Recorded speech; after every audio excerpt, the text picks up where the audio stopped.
Hi, I'm Tony Bowen, and welcome to my Corn Country Rails. Well, I know it's been a while since I had a video brought out. School this spring has been extremely busy, crazy, but right now I'm on spring break, and so it's time to devote some time to the layout. And so my big project that I'm hoping to take care of today is getting the bridges painted.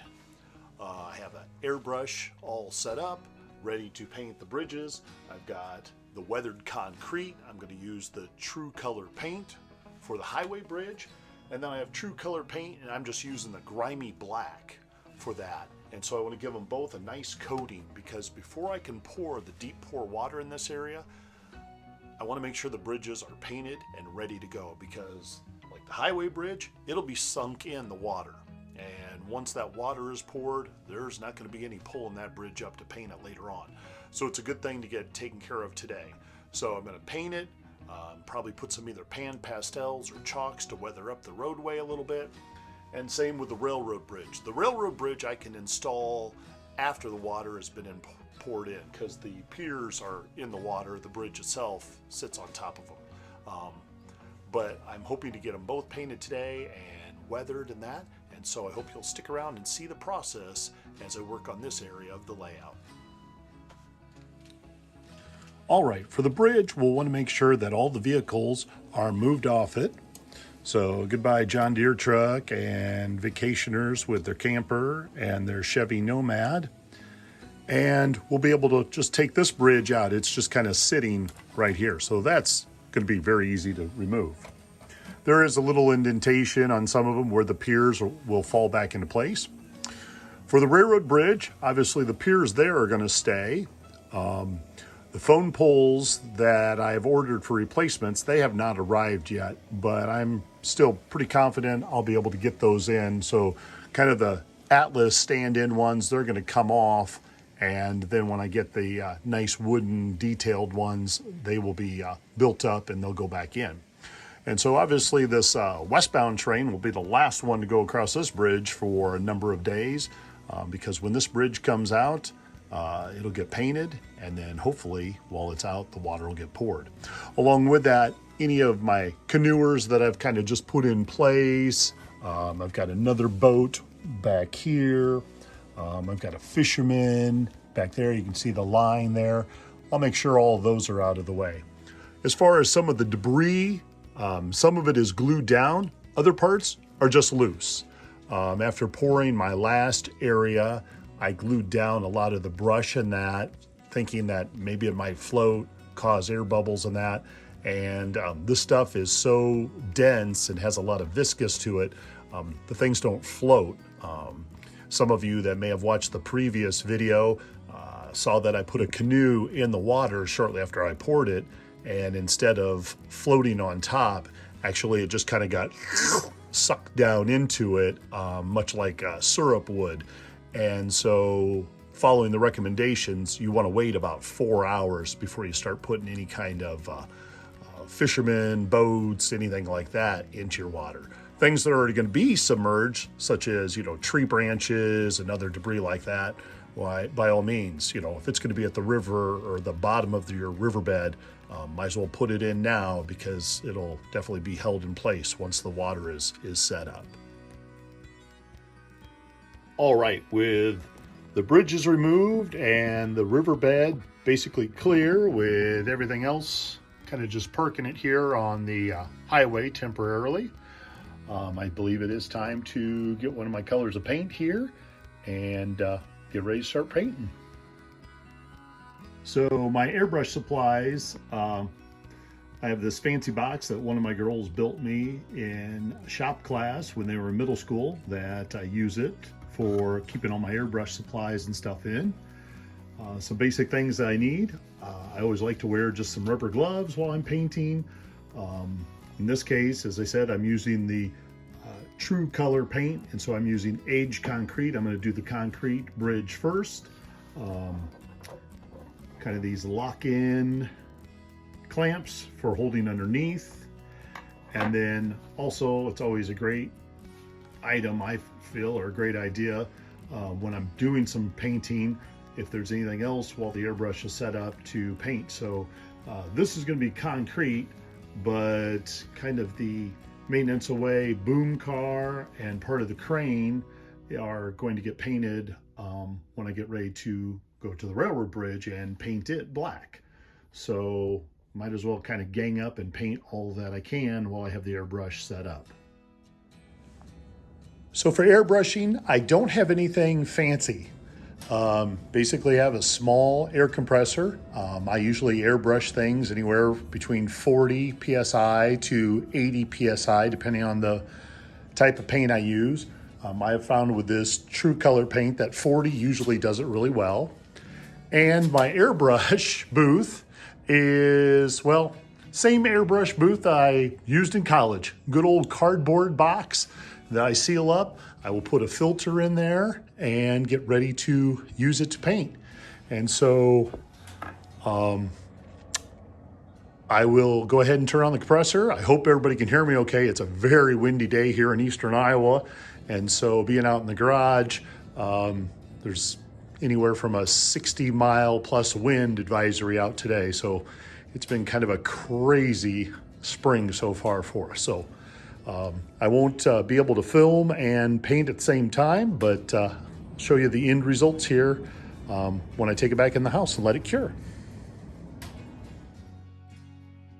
All right, so the airbrushing part is complete. I used aged concrete for the highway bridge, grimy black for the railroad bridge, and then I took out the center span part and went over the track with rail tie brown, just to kind of accent the railroad ties and to also weather up the rail, because most of my rail on my railroad is weathered in that, and that really downplays the profile of the track and that, and well, it just looks nice. And so I'm going to let this stuff cure on this table for a while, and I'm going to go over and we're going to start weathering up those piers. For weathering the piers for both the road and the railroad bridge, the piers are limestone cut. Limestone's pretty common in the Midwest, and I've had really good luck using just the Doc O'Brien's powders, and these are usually the colors I use the most. If you've ever taken a look at limestone bluffs, there's some reds and some browns in there. Sometimes the desert sand kind of helps tone out if you get a little too dark. And then obviously closer up to the roadways and the railroad decking bridge, you know, some grungy gray or grimy black are used quite a bit. So I'm going to go ahead and start using these and just apply them with some various brushes onto the two abutments for the highway bridge, and then also for the piers and abutments for the railroad bridge.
All right, I set the bridges in here just as kind of a temporary fix. The piers that they're sitting on have been weathered with chalks, and the bridges themselves have been freshly painted, but obviously they need just a little slight weathering so they don't look quite so fresh. And the other thing I need to do to the railroad bridge is obviously the track itself has been painted, but it is not clean. So obviously you wouldn't get much of a locomotive across that right now without the tracks being clean. So I'm going to add a little weathering to the bridges themselves. So I'm just weathering up the highway bridge with some pan pastels and trying to get along the railing and the edges being kind of the darker spots, and obviously top of the rail, a lot of the road work, or excuse me, the road surface that would be more exposed to the sun, and that will see some weathering but wouldn't be near as dark. And then underneath really hit well, and then just kind of ran back and forth along the railings. When it came to the piers, really kind of went heavy and dark with those, but also knowing that there's going to be a very low clearance between when the water is poured and that, so they're going to appear dark anyway.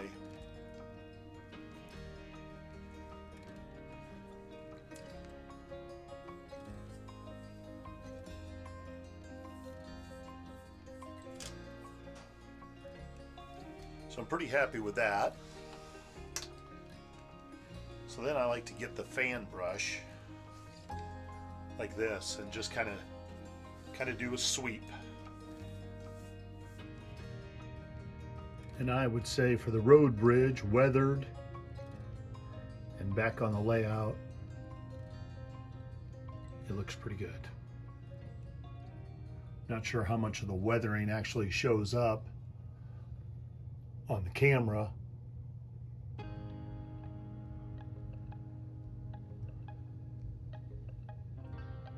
So that looks pretty decent.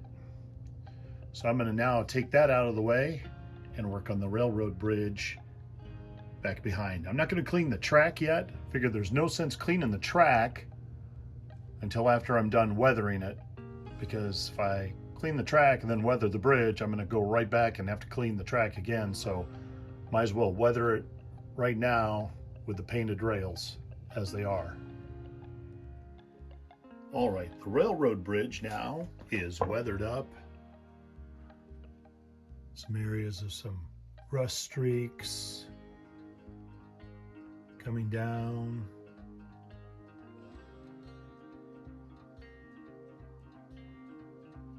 Makes it look a little bit better than just the coat of fresh paint that both bridges got. So I'm going to take both bridges out of there. I need to do some cleaning of some chalks that fell into the riverbed and onto the scenery. And I guess that kind of wraps up this portion of the video. I hope you'll join me for the next portion, which will be getting ready to pour this area with the Woodland Scenics deep pour murky water that I have sitting right there. So thank you for joining me, and I hope you've enjoyed it. If you have any questions or comments, please feel free to leave them. I will try to get back to you as soon as possible. Otherwise, take care, and everyone, stay safe. Thanks for watching.